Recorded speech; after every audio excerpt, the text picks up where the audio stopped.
Hello everyone, welcome to Honara's Arts and Lifestyle channel. From this video onwards, I'm going to start making some very small videos related to the tips on rituals and a few other aspects, wherein I'll be giving you some key points for you all to remember whenever you are performing certain rituals or certain artwork or certain alankaram. So in today's video, I'm going to tell you something about Madila Seva. In Kannada, we call it as Madila Seva, and in Hindi, it is called as God Barai. Okay, so basically, this is something that we actually give it for any of the married women.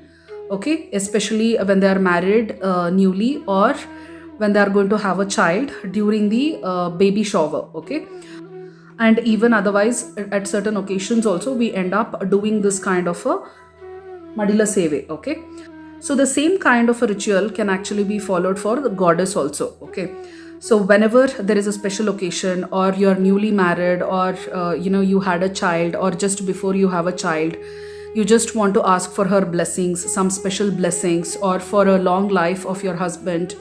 Okay, and for you to be a muttaide is like for you to be suhagan for many years. So that is when we actually do this kind of a ritual. Okay, and what we usually do is we are going to offer a saree to the goddess in this ritual. Okay, so this is not something that you have to do it only in special occasions. Whenever you feel like offering something to the goddess, like whenever you feel like you are being blessed and you really want to do something for the goddess, that is when you can actually do this, and you can offer this kind of a saree and the items in any temple. You don't have to worry about it. Okay, so now I'll tell you, in case if you're going to offer it for your kuladaiva, then what is it special that you need to do apart from these things. Okay, so when I say that you can actually offer a saree, please don't go by the picture over here. This is my silk saree which I had actually used for draping it for my Lakshmi during my housewarming ceremony. Okay, and at that particular point I was able to afford a silk saree, and that is why I have kept it over here. But there are at times when I have actually offered a low price saree for the goddess also, whenever I didn't have money. Like for example, there is a very big temple in Bangalore, and it is called Rajarajeshwari temple. Okay, it is for the goddess Rajarajeshwari, and it is a superb temple that everyone should visit in case if you are in Bangalore. Okay, and over there the speciality about offering saree to that goddess is they usually accept only 9-yard saree. Okay, not the normal 7-yard saree, they accept only 9-yard saree. And over there they specifically say that sometimes that we accept only silk sarees and we don't accept any other variety. But what happened, when I was pregnant, I was in short of money and I could not really offer a pure silk saree of 9 yards, because that is going to cost somewhere about 10 to 12,000, the starting range of silk saree. So for that reason, what I did, I just went to a local shop over here and I had purchased a 9-yard saree for some 600 rupees or 800 rupees. I think it was cotton or some other variety, I don't remember.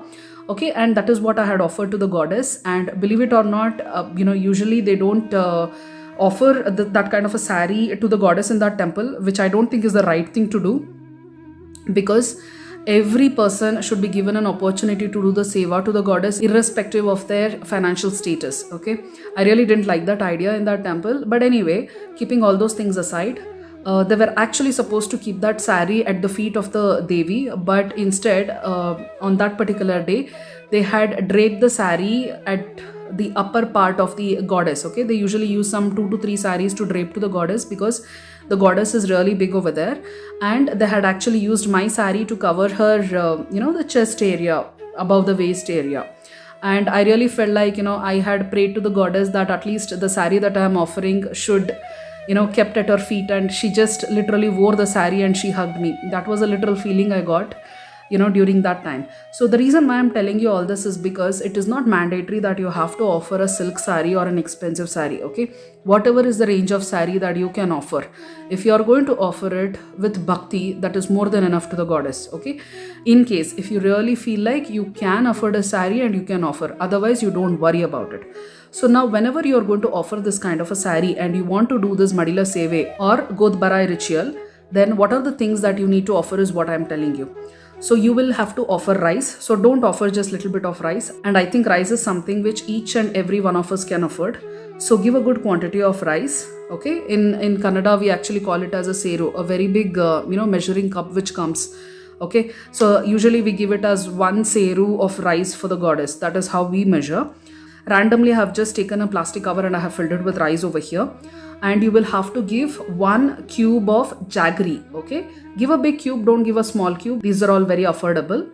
And then if you take a dry coconut and if you cut it, you will have to give only 1 cup in this, not 2 cups. So when you cut it, you are going to get 2 cups. Don't give both the cups. You can just give 1 cup. And you will have to offer green bangles, green glass bangles, not the metal bangles or any other type of bangles. Okay, so over here the number of bangles that you can offer to her should be in even numbers, like 2 bangles, 4 bangles, 6 bangles, 8 bangles. And over here I have kept 12 bangles as a dozen. Okay, and you will have to offer these betel nuts. So there are 2 ways in which betel nuts are available. Okay, betel nuts are also available in very, very small sizes. Like, they usually cut this into very small sizes. But this is called as batladke. Okay, batlu means it's a bowl. So if you look at the shape of this, it's actually in the shape of a bowl, right? So these ones are considered very, very auspicious. You can just offer any type of betel nut. It doesn't have to be this one. You can even offer the small betel nuts also, even that is sufficient. Okay, so over here again it has to be in even numbers. So either you can offer 2 or 4 or 6, 8, anything like that. And then you will have to offer a coin, any coin. Okay, it doesn't have to be a 5 rupee coin, any coin for that matter. And you will have to offer betel leaves. So you can offer 2 or 4 or 6, again in even numbers, not in odd numbers. And then you will have to offer something called as Sumangali set, or in Kannada we also call it as Karimani Bichole. Okay, so what this is going to have is, if you turn it around, can you see this black bead which is there? Let me just show you as a close-up. Can you see that there are 2 black beads? Ideally these are they are supposed to give more, but this is a standard pack that you get. Ideally, this is something that we wear it for Mangal Sutra, right? And these are small bangles, which we can offer it to the goddess.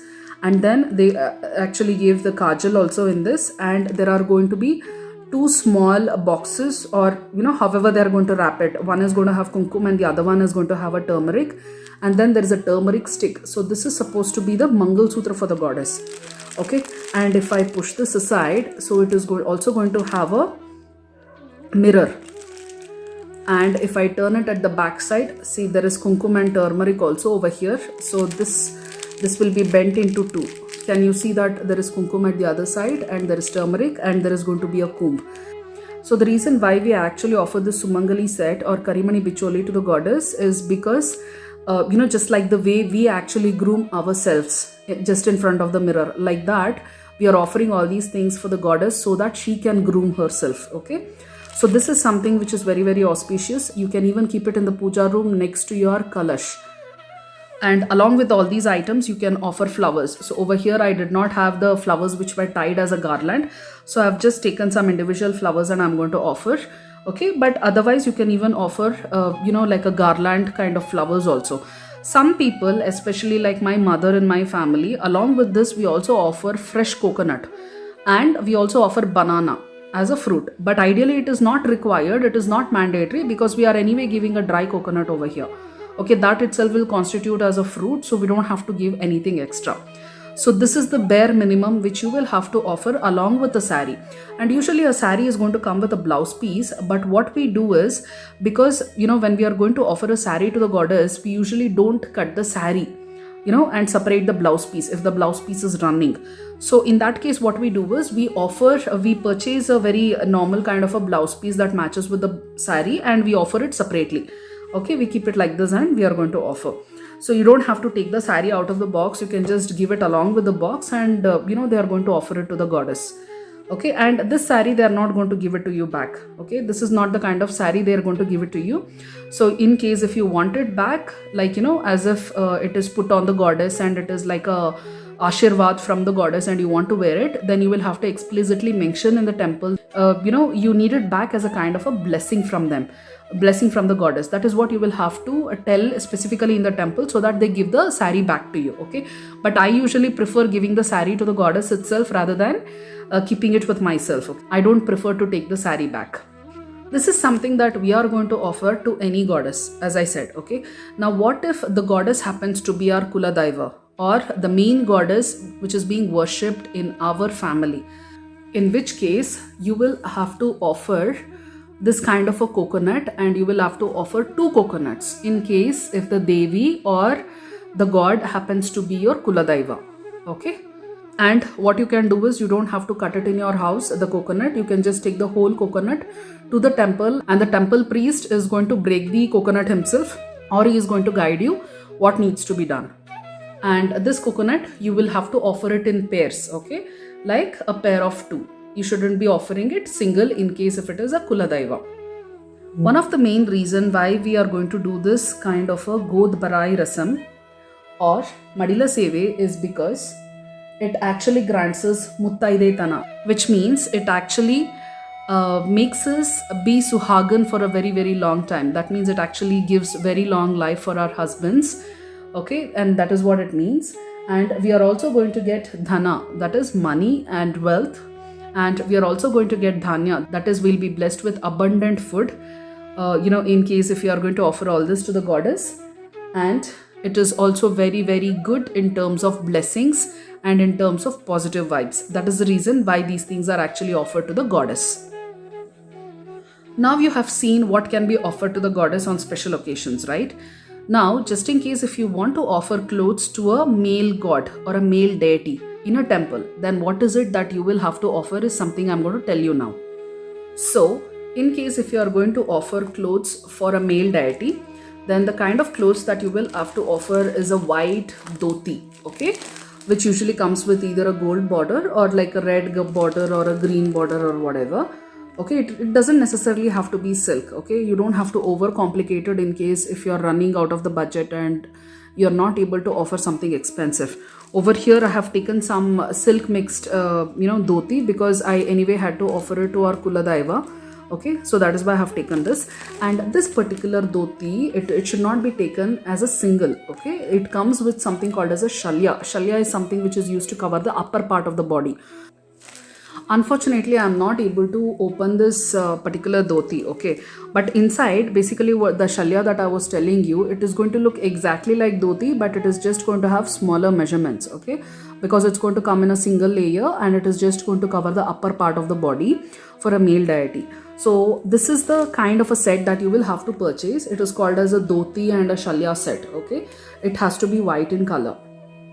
And along with the dhoti, you will have to offer a coconut or a bunch of banana along with the betel nuts and a coin and betel leaves. Again, betel nuts is going to be in even numbers. Betel leaves are also going to be in even numbers.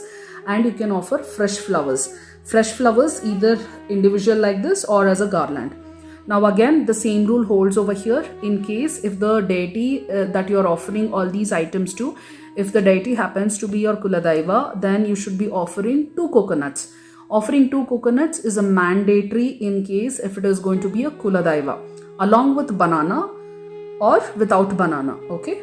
And you really don't have to get tensed just in case you're going to offer all these things to the god or the goddess, and you don't have to worry like whether you're doing the right thing or the wrong thing, because we ourselves have got a couple of temples which belong to our families, and we have got priests who come and worship over there, and whatever rituals I'm going to tell you will all be verified with these priests, and only after that I'll be sharing all these rituals with you all. So you don't have to worry about what is right and what is wrong in terms of what I'm telling you. You can just go ahead with whatever I have told you just now and do your offering to your favorite deity. So I hope you all have liked today's video. In case if you want me to continue with these series of rituals videos and the tips for performing the puja, then please don't forget to leave a comment on this video and tell me what is the ritual that you would wish for me to cover, or what is the kind of tips you want me to give you. And I'll be more than happy to make videos on them. So I hope you all have liked this video. If so, please click on the like button and subscribe to my channel, and don't forget to click on the bell icon to get automatic notifications every time I release a new video. Thank you.